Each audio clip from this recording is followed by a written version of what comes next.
Hello student, टीके study classes के YouTube channel से मैं तेजकर्ण शर्मा सभी प्यारे विद्यार्थियों का बहुत बहुत स्वागत है। देखिए प्यारे विद्यार्थियों, आज हम बात करेंगे जो एसएसटी बुक क्लास 6 की है, उसका हम 18वां चैप्टर कवर करेंगे। और दोस्तों, आज का जो चैप्टर का नाम है वैदिक सभ्यता और संस्कृति। जो वैदिक कालीन जो सभ्यता है दोस्तों, उस वैदिक सभ्यता के बारे में चर्चा करेंगे और उनका जो कल्चर है उसकी हम चर्चा करेंगे। तो स्टूडेंट जुड़े रहेगा और टीके स्टडी क्लासेस चैनल है उसको आप लगातार शेयर सब्सक्राइब भी करते रहेगा। तो दोस्तों स्टार्ट करते हैं। देखिएगा दोस्तों, वैदिक सभ्यता एवं संस्कृति के बारे में देखते हैं। देखिएगा, देखो दोस्तों, वैदिक संस्कृति भारत की सनातन संस्कृति है। इसका ज्ञान वेदों और वैदिक साहित्य में प्राप्त होता है। हमारी जो वैदिक संस्कृति है, ये जो सनातन हमारी संस्कृति है दोस्तों, ठीक है, उस सनातन संस्कृति के अंदर इसका उल्लेख किया गया है। और इसको सनातन संस्कृति भी हम कह सकते हैं। और इसका जो ज्ञान है, इसका ज्ञान हमें जो वेद है और जो वैदिक साहित्य है उसके अंदर इसका उल्लेख मिलता है। जैसे ऋग्वेद, सामवेद, अथर्ववेद और ऋग्वेद, सामवेद, अथर्ववेद और यजुर्वेद, इन चारों वेदों के अंदर दोस्तों इससे हमारी जो वैदिक संस्कृति के बारे में हमें पता चलता है दोस्तों, ठीक है। देखिए दोस्तों, सबसे पहले हम बात करेंगे कि सबसे पहले ऋग्वेद लिखा गया। शेष तीन वेद और वैदिक साहित्य बाद में लिखे गए। यानी कि पहले जो आपका ऋग्वेद है ये सबसे पहला लिखा गया था, फिर बाकी जो तीन वेद थे दोस्तों वो तीनों वेद बाद में लिखे गए थे। हम यूँ कह सकते हैं कि हमारी जो वैदिक संस्कृति है, वैदिक संस्कृति को हम दो भागों में डिवाइड करके स्टडी करते हैं। एक आपका पूर्व वैदिक काल और एक उत्तर वैदिक काल। पूर्व वैदिक काल को हम दोस्तों ऋग्वैदिक काल भी हम कह सकते हैं, ठीक है। इसका जो टाइम पीरियड था दोस्तों 1500 BC से लेकर 1000 BC, ये पूर्व वैदिक काल या ऋग्वैदिक काल। और उत्तर वैदिक काल है 1000 से 600 BC के मध्य आपका उत्तर वैदिक काल था। तो दोस्तों जो आपका वेद है दोस्तों, चारों वेद है, यानी कि हम कह सकते हैं कि जो पहला जो वेद था दोस्तों सबसे पुराना है वो ऋग्वेद है, वो आपके पूर्व वैदिक काल के अंदर लिखा गया था। और बाकी तीनों जो वेद थे दोस्तों, सामवेद, अथर्ववेद और यजुर्वेद है, ये आपके उत्तर वैदिक काल में लिखा गया था। तो ध्यान दीजिएगा दोस्तों। तो हमारी जो संस्कृति है, हमारा जो वैदिक संस्कृति है या वैदिक काल है, वो दो भागों में इसको डिवाइड करते हैं। एक पूर्व वैदिक काल जिसको हम ऋग्वैदिक काल भी कह सकते हैं, और उत्तर वैदिक काल। देखिएगा दोस्तों, पूर्व वैदिक काल का जो टाइम पीरियड था तो आप याद रखिएगा 1500 BC से 1000 BC, ठीक है दोस्तों। यानी कि ईसा पूर्व बात करते हैं, यानी ईसा पूर्व है इसका, ठीक है। और जो उत्तर वैदिक काल है, उत्तर वैदिक काल का 1000 BC से लेकर 600 BC के मध्य आपका उत्तर वैदिक काल है। तो अगर आप इसका जो ऋग्वेद है, इसका अगर टाइम पीरियड देखो तो दोस्तों ये 1500 BC से लेकर 1000 BC के मध्य लिखा गया है। अगर आज हम इसका फुल टाइम देखें तो लगभग देखिए तो 1500 तो ये हो गई, और 15 यानी कि 30 और कम से कम 3500 साल या 3500 से 4000 साल पहले हमारा जो ऋग्वेद है उसको हमने मतलब इसकी रचना हो चुकी थी दोस्तों, ठीक है। तो ये आपके ऋग्वैदिक काल है दोस्तों, ठीक है। तो देखिएगा, आगे बात करते हैं। देखिए वसुदेव कुटुंबकम। देखिए दोस्तों, वसुदेव कुटुंबकम क्या है? अगर हम इसका शाब्दिक अर्थ देखें वसुदेव कुटुंबकम का दोस्तों, वसुदेव कुटुंबकम का अर्थ होता है जो संपूर्ण जो पृथ्वी है दोस्तों, ये एक परिवार, एक फैमिली है, ठीक है। तो इसको हम यूँ कह सकते हैं कि पूरा का पूरा हमारी जो पृथ्वी एक परिवार है दोस्तों, इसी का ये शाब्दिक अर्थ होता है वसुदेव कुटुंबकम का। देखिएगा दोस्तों, संपूर्ण पृथ्वी प्राणी मात्र के एक परिवार हिस्सा होने की उदात्त भावना, ठीक है। तो इसमें ये भावना है कि संपूर्ण जो परिवार है, एक संपूर्ण जो हमारी पृथ्वी है एक क्या है, परिवार है, इसीलिए इसको हम कह सकते हैं वसुदेव कुटुंबकम कहते हैं। देखिए दोस्तों, ऋग्वेद के समय की सभ्यता को ऋग्वैदिक सभ्यता है कह सकते हैं। इसके बाद वैदिक काल की सभ्यता को उत्तर वैदिक काल कहते हैं। जो ऋग्वेद के समय की जो सभ्यता दोस्तों, उसको हम ऋग्वैदिक सभ्यता भी कह सकते हैं या उसको हम पूर्व वैदिक सभ्यता भी कह सकते हैं। लेकिन इसके बाद में जो वैदिक काल की जो सभ्यता है उसको उत्तर वैदिक सभ्यता या उत्तर वैदिक काल हम कह सकते हैं। तो मैंने अभी आपको पहले बताया था कि जो जो आपका वेद है, सॉरी आपका जो वैदिक संस्कृत है, उसको दो भागों में डिवाइड करके पढ़ते हैं, पूर्व वैदिक काल और उत्तर वैदिक काल दोस्तों। ठीक है, देखो दोस्तों, वैदिक साहित्य क्या है, इसको थोड़ा सा आप ध्यान दीजिए। वैदिक साहित्य होता क्या है कि वेद भारतीय संस्कृति के महत्वपूर्ण आधार है। हमारी जो वेद है, जो हमारी इंडियन जो कल्चर है, उसका एक आधारभूत है यानी कि बेस लाइन है दोस्तों। सत्य एवं ज्ञान के बीच हमें वेदों से प्राप्त होते हैं, और सत्य और ज्ञान का हमें जो सत्य और ज्ञान का जो बीज है, ठीक है, हमें सत्य और ज्ञान का उल्लेख है, उससे हमें पता चलता है कहाँ से, वेदों से ही पता चलता है दोस्तों। तो हम यूँ कह सकते हैं कि हमारी जो वेद है, भारतीय संस्कृति का एक महत्वपूर्ण आधार है। ये सत्य एवं ज्ञान के बीच हमें वेदों से प्राप्त होते हैं, क्योंकि समस्त ज्ञान वेदों में ही निहित है। और जो इस पृथ्वी लोक पर जितने भी ज्ञान है दोस्तों, वो ज्ञान हमें वेदों से ही मिलते हैं दोस्तों। तो इसीलिए हमारी जो इंडियन कल्चर है, इसका जो आधारभूत एक बेस लाइन है आपका वेद है दोस्तों। ठीक है, देखिए दोस्तों, वेद चार प्रकार के हैं, वेद चार हैं। देखिएगा चार कौन कौन से, उसको आप देखिएगा दोस्तों। देखिए सबसे पहला जो वेद है दोस्तों, वो ऋग्वेद है, इसके बाद में यजुर्वेद है, इसके बाद में सामवेद है, और एक अथर्ववेद है दोस्तों। देखिए अगर ऋग्वेद की अगर चर्चा करें तो दोस्तों आपको पता है ऋग्वेद है सबसे प्राचीन वेद, इसको कहा गया है। और दोस्तों गायत्री मंत्र ऋग्वेद का ही एक मंत्र है दोस्तों। आप जो गायत्री मंत्र बोलते हो दोस्तों, ये आपके ऋग्वेद का ही एक मंत्र है दोस्तों। गायत्री मंत्र जो ऋग्वेद है, ये दोस्तों आपके ऋग्वेदिक काल या पूर्व वैदिक काल के अंदर ये इसकी रचना हो चुकी थी दोस्तों। हम यूँ कह सकते हैं कि 1500 बीसी से लेकर 1000 बीसी के मध्य इसका संकलन हो चुका था दोस्तों। ठीक है, फिर बाद में यजुर्वेद है, सामवेद है, अथर्ववेद है। देखिएगा यजुर्वेद की अगर चर्चा करें तो दोस्तों यजुर्वेद के अंदर क्या है, यानी कि यज्ञों में उपयुक्त होने वाले जो श्लोक होते हैं, यानी कि जो यज्ञ वगैरह होते हैं दोस्तों, और यज्ञ वगैरह है, मंत्र वगैरह है दोस्तों, तो यहाँ ऋग्वेद से ही श्लोक और मंत्र है दोस्तों इसी के अंदर। और दोस्तों ये जो यजुर्वेद है, यजुर्वेद दोस्तों गद्य और पद्य शैली में लिखा गया है। हम यूँ कह सकते हैं यजुर्वेद चंपू शैली के अंदर लिखा गया है। देखिए गद्य गद्य और पद्य, ठीक है, पद्य दोनों में अगर किसी भी चीज़ का संकलन होता है तो दोस्तों उसको उसको कौन सी शैली कहते हैं, यानी कि उसको चंपू शैली कहते हैं दोस्तों। क्या कहते हैं, चंपू शैली कहते हैं। तो आपको पता होना चाहिए दोस्तों कि आपका जो यजुर्वेद है, यजुर्वेद जो कौन सी शैली में लिखा गया है, चंपू शैली में लिखा गया है दोस्तों। इसके अंदर हमें जो यज्ञ वगैरह होते हैं, उसके जो श्लोक वगैरह है, उसके मंत्र वगैरह इनसे हमें जानकारी मिलती है दोस्तों। जो वेदिका होती है, उसकी लंबाई चौड़ाई वगैरह जो जितना भी है, वो यजुर्वेद से ही हमें प्राप्त होता है दोस्तों। ठीक है, इसके बाद बात करते हैं सामवेद की बात करते हैं। देखिए दोस्तों सामवेद क्या है, यानी कि देवताओं की पूजा करने के सभी प्रकार की जो मंत्र वगैरह होते हैं दोस्तों, वो सामवेद के अंदर ही हमें प्राप्त होते हैं। इसके साथ ही जो आप कह सकते हो जो संगीत है, संगीत का जो जन्मदाता है वो आपका सामवेद है। यानी कि संगीत में जो स्वर का उद्भव हुआ है, वो हमें सामवेद से ही प्राप्त हुआ दोस्तों।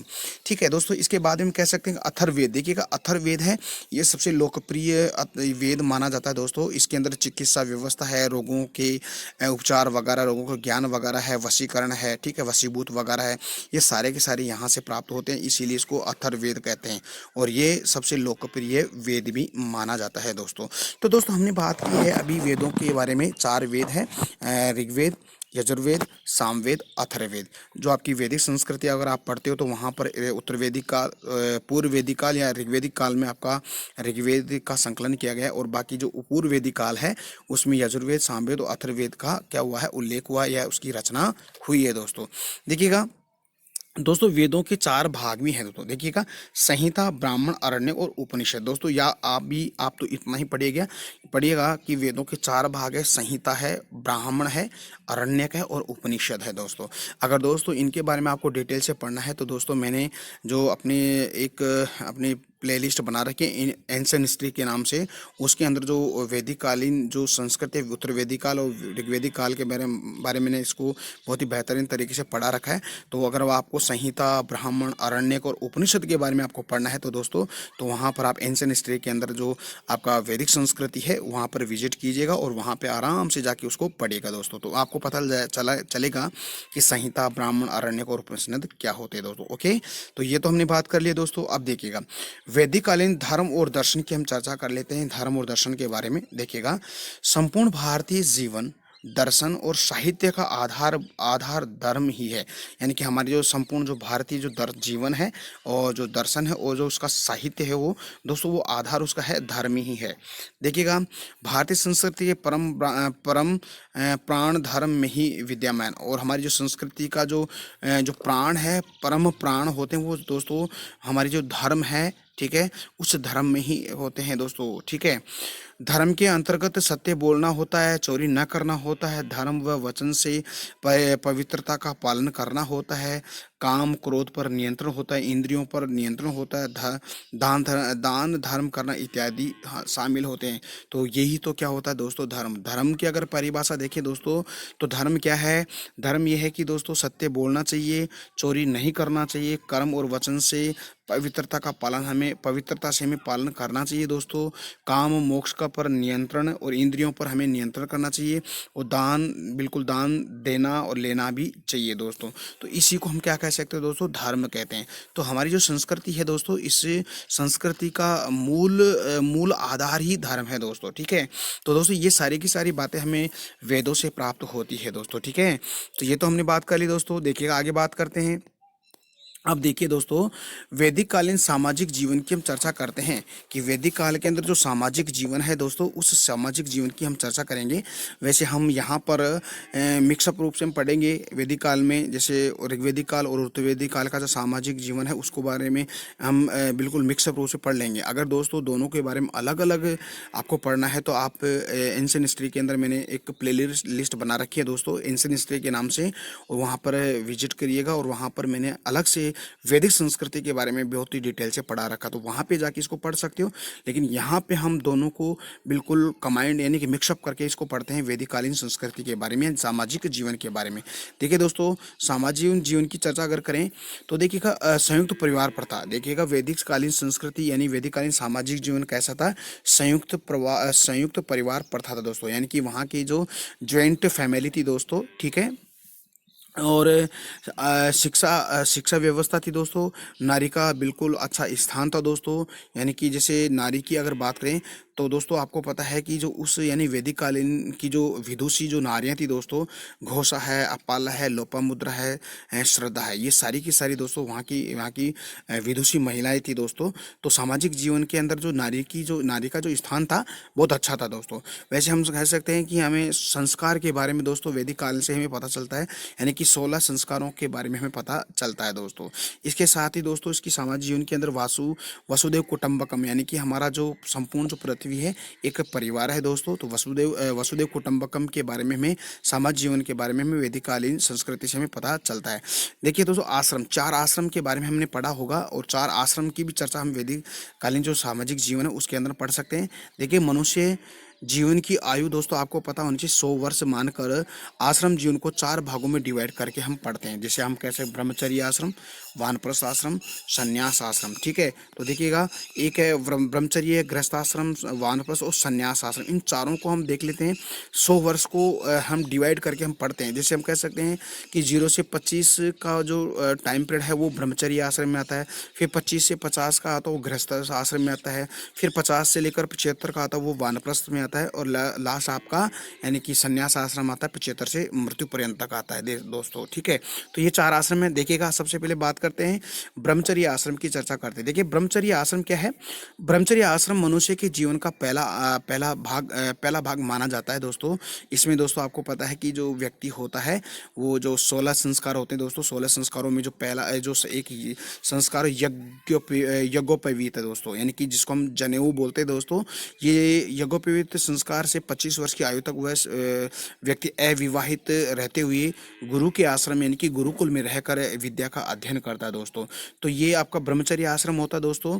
ब्रह्मचर्य आश्रम से जो कुछ सीखता था उसके वह अपने व्यवहारिक जीवन में उतारने का कार्य, इसको हम कह सकते हैं गृहस्थ आश्रम कहते हैं दोस्तों, ठीक है।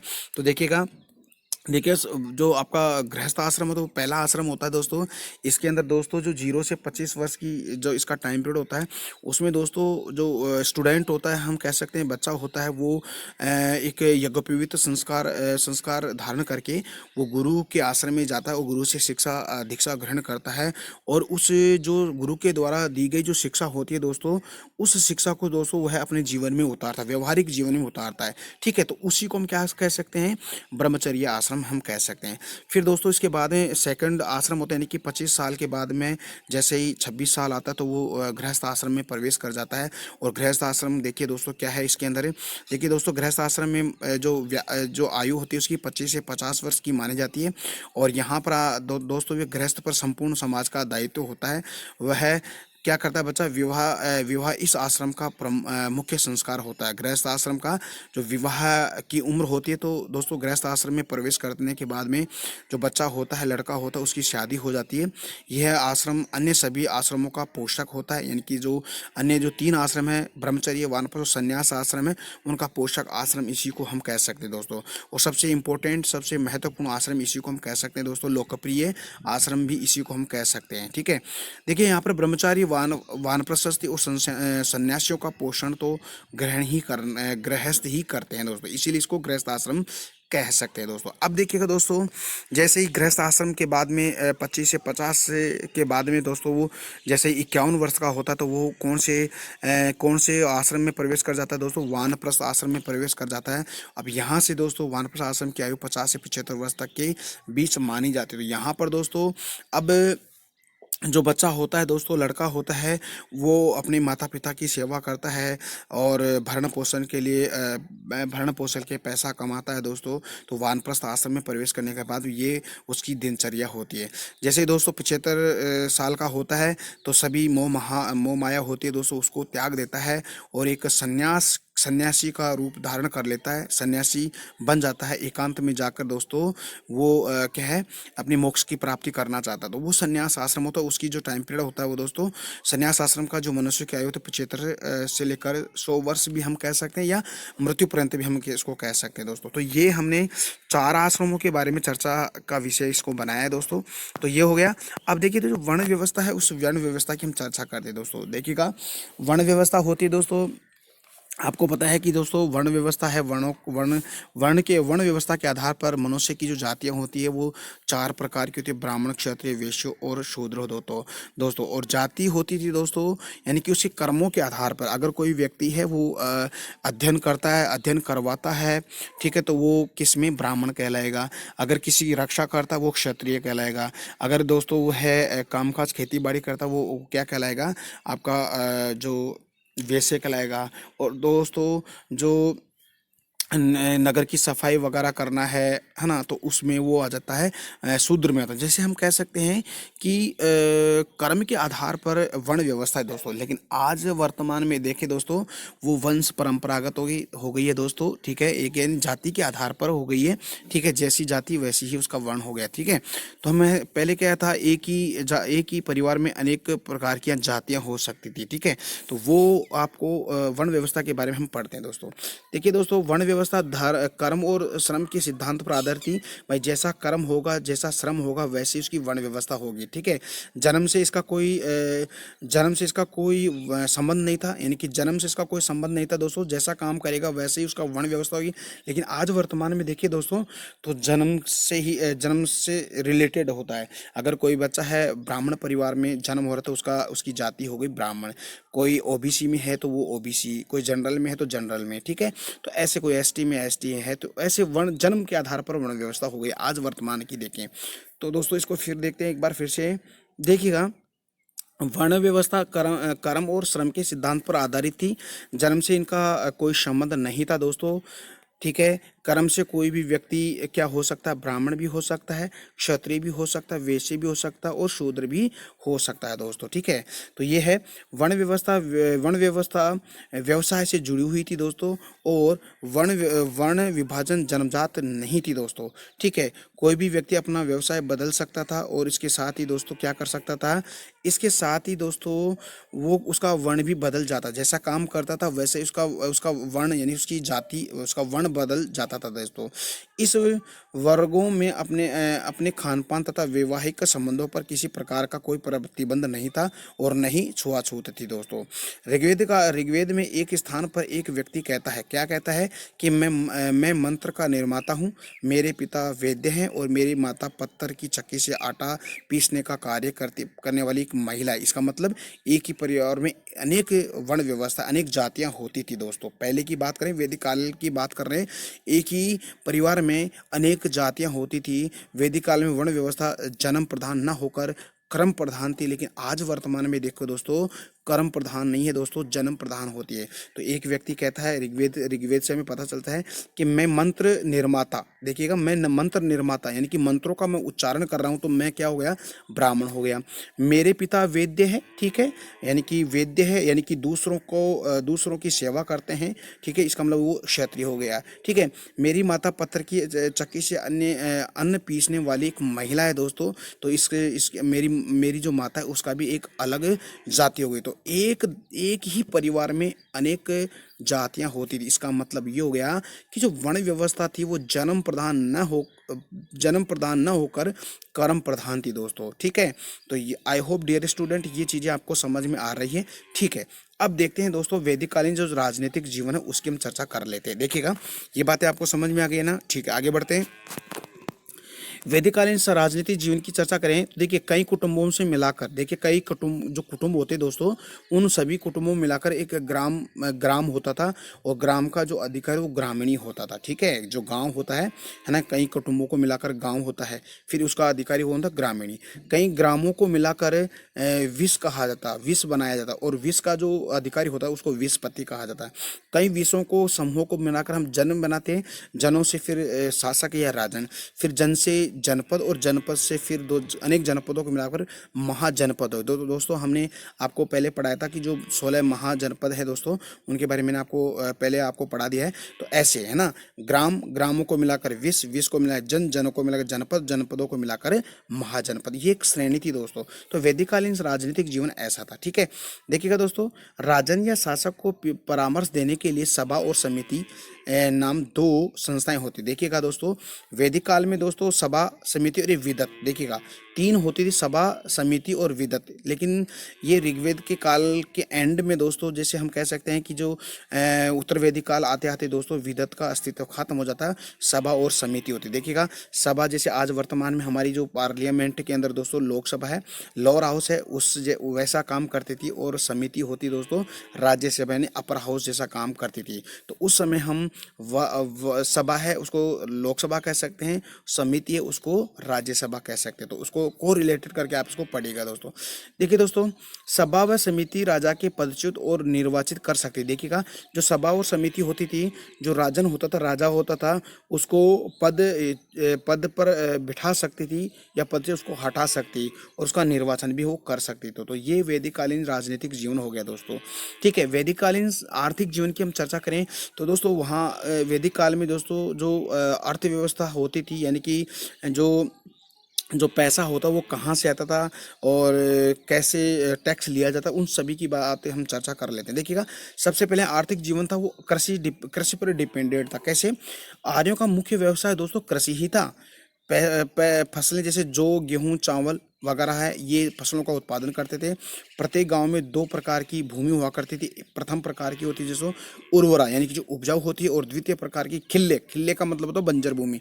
तो इस प्रकार की जो कृषि भूमि होती थी दोस्तों उस वक्त पशुपालन की अगर चर्चा करें तो पशुपालन के अंदर जो आर्यों का दूसरा मुख्य व्यवसाय दोस्तों पशुपालन था, ठीक है। उसमें वो कौन कौन से पशुओं को पालता था? गाय, भैंस, भेड़, बकरी, घोड़ा भी वो पालता था। तो इसके साथ ही दोस्तों गाय का उनके जीवन में विशेष महत्व था दोस्तों, यानी कि ऋग्वेदिक काल या उत्तर वैदिक काल के अंदर, यानी कि वैदिक काल के अंदर दोस्तों जो गाय है, गाय को सबसे पवित्र माना जाए, उसको अघन्य, ठीक है, अघन्य यानी सो मारने योग्य नहीं है दोस्तों ऋग्वेदिक काल में सबसे अमीर कौन होता था? जिस व्यक्ति के पास 100 गाय और एक पुत्र हो, यानी कि 100 गाय और पुत्र की कामना करते थे। और अगर इस किसी भी व्यक्ति के पास 100 गाय और एक पुत्र है तो इसका मतलब वो उस यानी कि वैदिक काल का सबसे धनी व्यक्ति, अमीर व्यक्ति कहा जाता है दोस्तों। तो पशुपालन के बारे में हमने बात कर ली है। देखिए दोस्तों, शिल्प की अगर चर्चा करें तो आर्यों ने शिल्प कला में भी बहुत उन्नति प्राप्त की है दोस्तों। वे कपड़ा अच्छा बुनते थे और तथा चमड़ा रंगने तथा आभूषण बनाने की कला भी वो उनको उनमें दक्ष थे दोस्तों। ठीक है, इसके साथ बढ़ई बढ़ई लोग हल, बैलगाड़ियाँ, तख्त, चारपाई, नौकाएं आदि बनाने में काफ़ी निपुण भी थे दोस्तों। शिल्पकार समाज में आदरणीय होते थे दोस्तों। तो ये शिल्प कला हो गई। ठीक है दोस्तों, इसके साथ ही हम बात करेंगे जो व्यापार था दोस्तों। व्यापार के अंदर देखें तो आर्य लोग व्यापार भी करते थे। व्यापारी वर्ग में पणी कहा जाता है, यानी कि व्यापारी वर्ग होता था दोस्तों पणी, यानी व्यापारी वर्ग क्या था, पणी होता था। ठीक है, तो पणी होता था वो सबसे अमीर व्यक्ति होता था दोस्तों। ठीक है, व्यापार के लिए वस्तु विनिमय का प्रयोग होता है, यानी कि वस्तु विनिमय होता था दोस्तों, यानी कि वस्तु के बदले वस्तु लेना, वस्तु विनिमय कला। आज हम कैसे कहते हैं, क्या कहते हैं, मुद्रा विनिमय, यानी कि वस्तु के बदले वस्तु नहीं दोस्तों, पैसे देकर हम वस्तु खरीदते हैं। ठीक है, तो विनिमय का साधन आज ये हो गया। निष्क दोस्तों, निष्क क्या है, उस समय का एक सिक्का होता था दोस्तों, सोने का सिक्का निष्क कहलाता था। ठीक है, तो दोस्तों हमने आज हमने बात की है जो वैदिक संस्कृति है। वैदिक संस्कृति के हमने उत्तर वैदिक काल और पूर्व वैदिक काल के बारे में डिटेल से पढ़ा है। तो दोस्तों हम कल पढ़ेंगे जैन धर्म और बौद्ध धर्म के बारे में पढ़ने वाले हैं दोस्तों। तो स्टूडेंट जुड़े रहेगा, और टीके स्टडी क्लासेस चैनल है उसको आप लगातार शेयर सब्सक्राइब भी करते रहेगा। तो दोस्तों हम कल मिलते हैं, जैन धर्म और बौद्ध धर्म के बारे में पढ़ेंगे। तब तक के लिए मेरे को इजाज़त दीजिएगा दोस्तों। नमस्कार दोस्तों, जय हिंद, जय Bharat, bye bye, take care.